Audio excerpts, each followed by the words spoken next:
राम राम शेतकरी मित्र मी आपला शेतकरी मित्र दत्ताभाऊ दैफळे. तर मित्रांनो, तुम्ही पाहत आहात गावकरी आपला शेतकरी मित्र हे YouTube चॅनल. तर मित्रांनो, आज आपण आलेलो आहोत अद्रकीच्या रानामध्ये. अद्रक कशी लावायची, कशी काढायची, हे एक सगळी माहिती घेण्यासाठी आपण आलेलो आहोत. आज प्रकाश सोनवणे जे पिंपरखेड येथील शेतकरी इथं, तर आपण आज त्यांच्याकडून जाणून घेऊ किंवा अद्रक कशी करायची, म्हणजे अद्रकीचं सगळं खत व्यवस्थापन, कीड व्यवस्थापन, पुन्हा आणखीन अद्रकीची निवड, मशागत ही आपण कशी करायची, पाण्याचं व्यवस्थापन हे कसं करायचं आणि चांगलं पीक आपलं येण्यासाठी ह्या सगळ्या महत्वाच्या गोष्टी ह्या आपण आज प्रकाश सोनवणे यांच्याकडून जाणून घेऊ. तर मित्रांनो, मी नक्कीच तुम्हाला एक सांगतो की अद्रक हे एक मसाल्याचं पीक आहे. हे मसाल्याचं पीक असल्यामुळं ह्याला एक मोठ्या प्रमाणामध्ये मागणी आहे. नेहमी प्रत्येकाच्या जेवणामध्ये अद्रकीचा वापर होतोय आणि एक पैसे देणारं हे एक पीक आहे.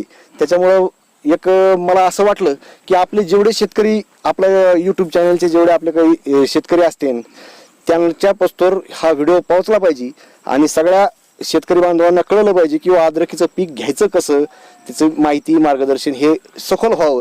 त्याच्यामुळे आज आपण आलोय प्रकाश सोनवणे यांच्याकडे आलोय. तर प्रकाश भाऊ, राम राम. राम राम दत्ता भाऊ, राम राम.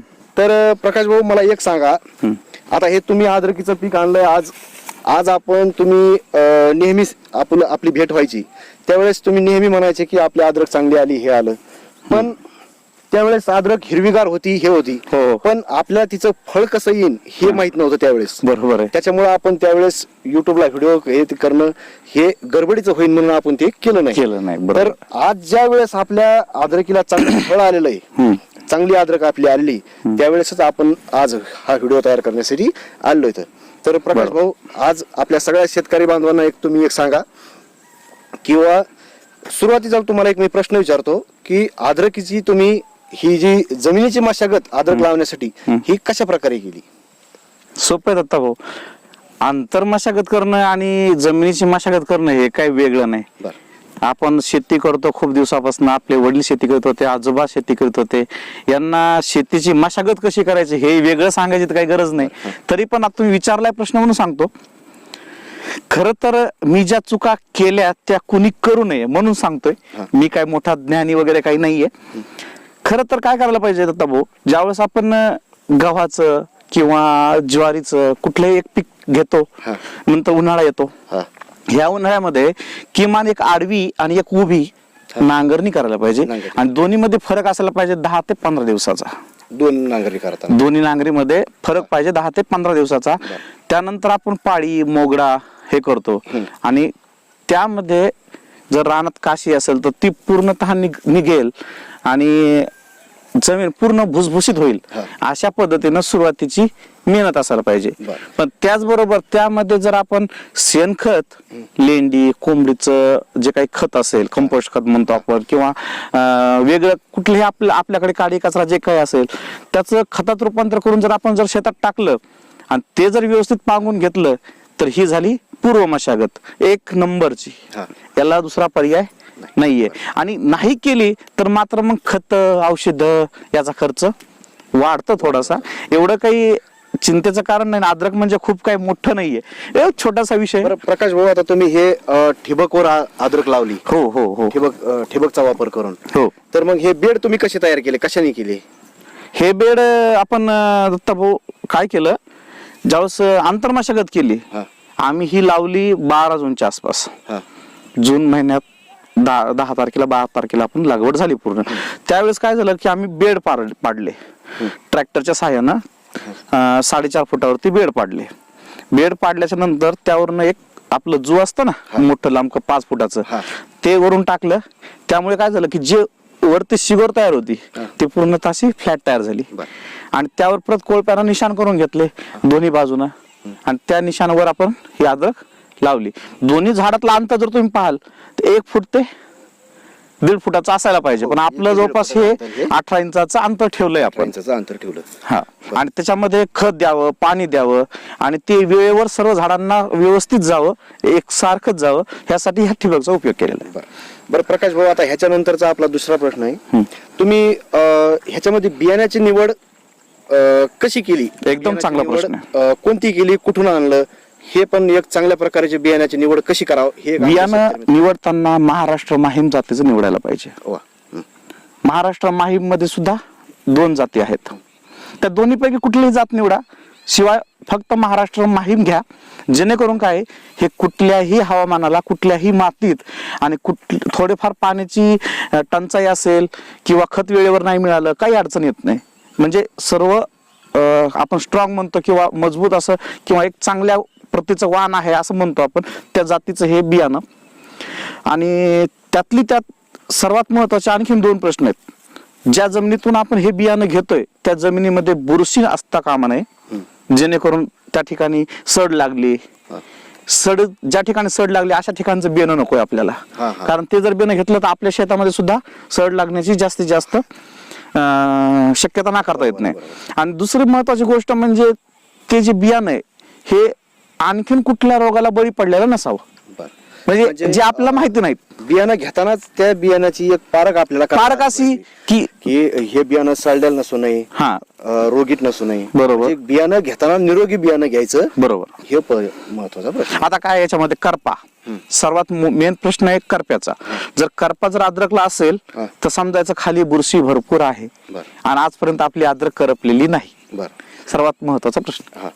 बर प्रकाश भाऊ, आता हे तर झालं बियाण्याच्या निवडीबाबत, निवडीच्या बाबतीत हे झालं. बरोबर. पण बरं, आता ह्याच्या नंतरचा प्रश्न, तुम्ही आता खत व्यवस्थापन आणि कीड व्यवस्थापन हे कसं कसं केलं? नेमकं काय, कोणते कोणते खत टाकले, कोणते फवारणी घेतली, जे आपल्या शेतकऱ्याला, जे कोणी आपले व्हिडिओ बघणारे हे जे आपले शेतकरी असतील, ह्या शेतकऱ्याला पक्क्यात कळलं पाहिजे की हे औषध वापरल्यामुळेच अद्रक चांगली आली आणि हे औषध वापरल्यानंतर करपा येणार नाही, बुरशी येणार नाही. त्याच्यामुळे मग ते खत व्यवस्थापन आणि कीड व्यवस्थापन हे दोन्ही गोष्टी तुम्ही आता आमच्या शेतकऱ्याला सांगा.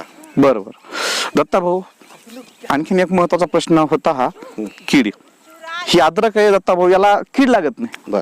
सर्वात महत्वाचं काय, याला कीड नाहीच आहे. कीड म्हणजे हा, आता आपण जसं कापूस घेतो, हरभरा घेतो किंवा वेगवेगळे पिकं घेतो, त्याच्यावर जी कीड असते ना त्या किडीचा जास्त संपर्क येत नाही. याच्यावर सगळ्यात मेन महत्वाचं म्हणजे कंदमाशी आणि दुसरी म्हणजे बुरशी. 2च आजार जास्त तिला, आणि त्या 2 आजारासाठीच आपल्याला थोडस नियोजन करायचंय. लोक 8-8 दिवसाला फवारणी करतात, त्यांचा खर्च वाढतो.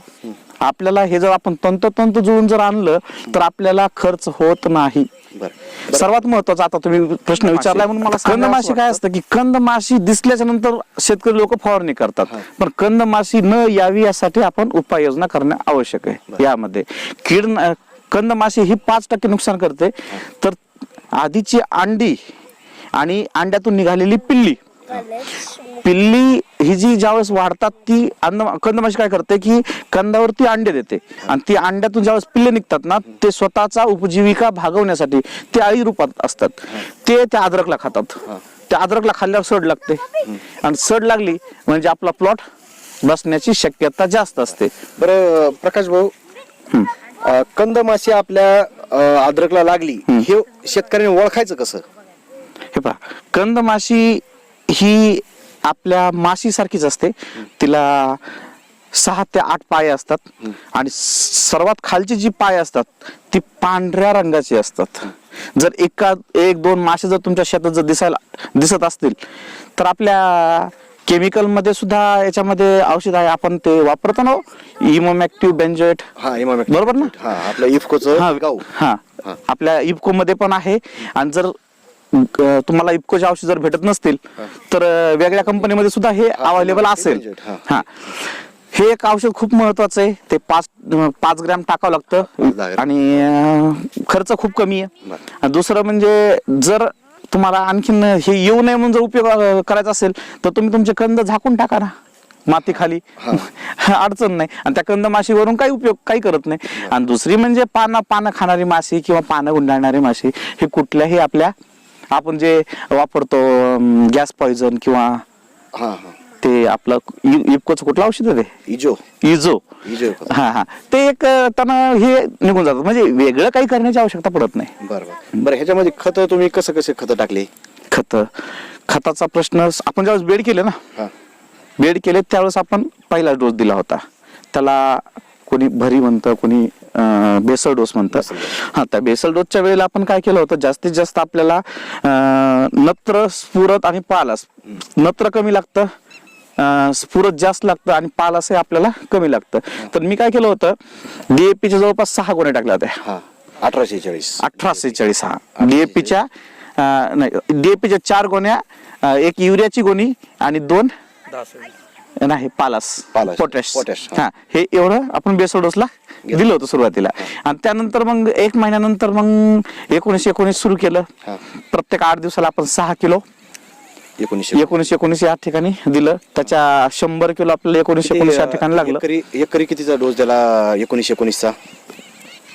आता एकरी 4 किलो पर आठवड्याला पाहिजे. किमान हे 4 आठवडे चालायला पाहिजे. 4 ते 5 किलो आपण कमीत कमी द्यायला पाहिजे एकरी, म्हणजे हा डोस व्यवस्थित होतो. आपण 6 किलो दिलं, हे 1.5 एकरचं क्षेत्र आहे, त्या हिशोबानं म्हणजे 100 किलो आपण ते सोडलं.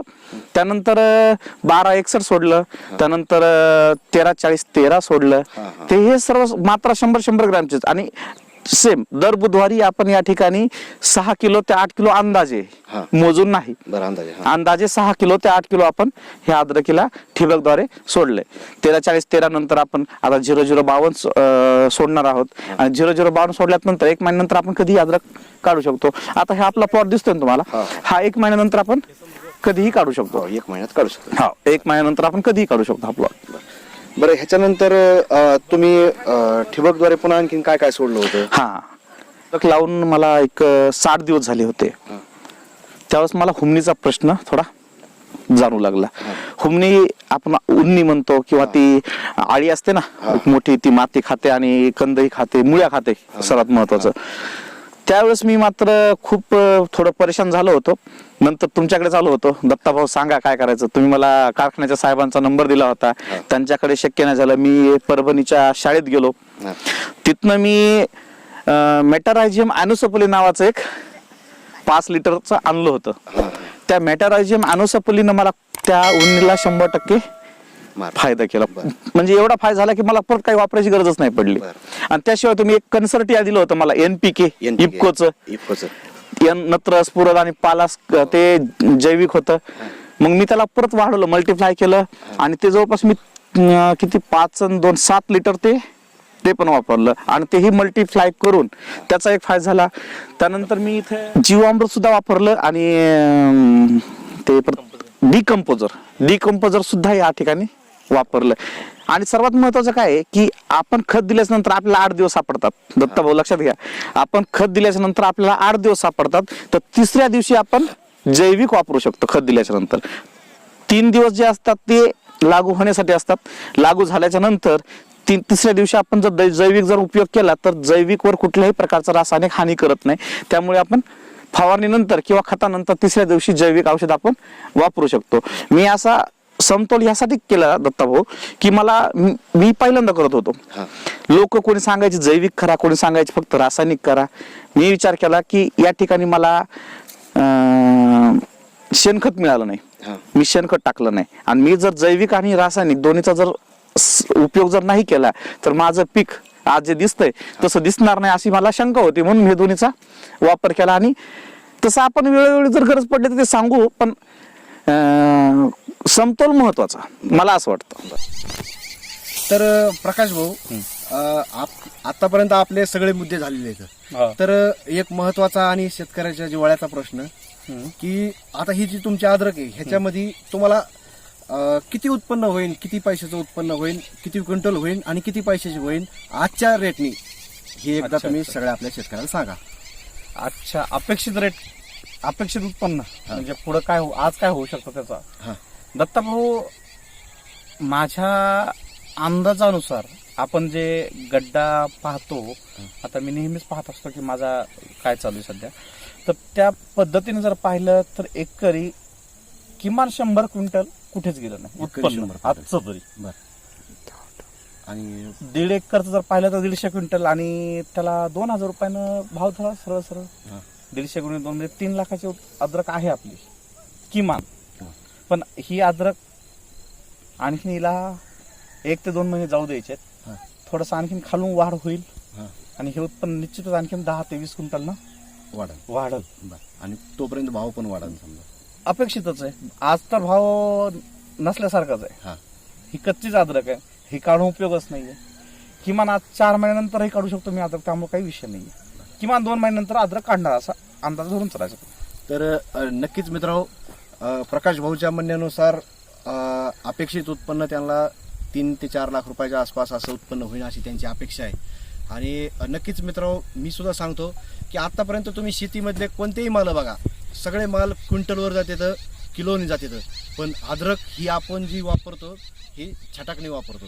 छटाकणी गिराईक घेत आहे. दुसरे कोणताही माल असेल ते किलोनी घेत आहे. आणि अद्रक जे हे ग्रॅमनी आपण 100 ग्रॅमनी 50 ग्रॅमनी अशी आपण अद्रक घेत असतो. याचा दत्ता आणखी एक सांगायचं मला तुम्हाला, अद्रक ह्या पिकाचा सरासरी भाव हा 40 ते 50 रुपये किलो होलसेल राहतो नेहमीच राहतो. फक्त हे एकच वर्ष स्टार्टिंग एवढंच वर्ष 2020-21 हे एवढंच वर्ष असं आहे की भाव हा 2000 सुरुवात झालेली. कधीच असं होत नाही की 2000 पर्यंत भाव आला, पण ह्या वर्षी आला. याच्या पुढे आणखी वाढणारच आहे, सुरुवात आहे. तर नक्कीच प्रकाश भाऊ, तुमच्या पुढील वाटचालीसाठी शुभेच्छा. शेतकरी मित्र जे हा व्हिडिओ बघते ते नक्कीच प्रकाश भाऊ तुमच्या मार्गदर्शनाचा लाभ घेतील. आणि सगळं आपण जे आतापर्यंत एवढं जे सांगितलं, तर एवढं जे सांगितलं आपण, तर त्याच्यानंतर एक आपण तुमचा एक लाईव्ह डेमो घेऊ आपण.